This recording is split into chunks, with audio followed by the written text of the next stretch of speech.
Oui, le projet Richelieu s'inscrit dans la suite du projet de Tolbiac et dans l'unité même de la bibliothèque. Et oui, je pense que le projet Richelieu entraînera la bibliothèque tout entière dans un autre projet. C'est dans l'ordre des choses. Il y a un dynamisme qui est indispensable et qui profite de l'un à l'autre. Ce qui n'a peut-être pas été le cas au début, où Richelieu s'est senti délaissé, mais là, je le crois absolument.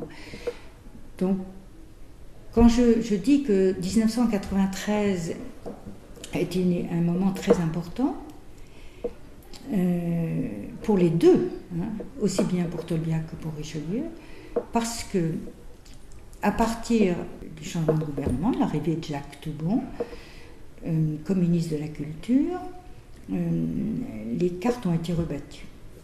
Un nouveau rapport a été confié à Philippe Bélaval, cette fois, membre du Conseil d'État, qui, lui, a réuni deux commissions. Une sur Tolbiac et l'autre sur Richelieu. Et ces deux commissions ont réfléchi sur certains aspects du projet. Pour Richelieu, évidemment, c'était très important parce que c'était l'avenir même du projet, alors que pour Tolbiac, la commission, évidemment, avait des buts intéressants, mais qui n'étaient pas l'avenir même de Tolbiac, qui lui était tracé. Tandis que pour Richelieu, c'était pas des points d'organisation, c'était que fait-on de Richelieu et en fait, qu'est-ce que vous voulez? Et là, il y a eu une sorte de consensus pour l'unité de la bibliothèque.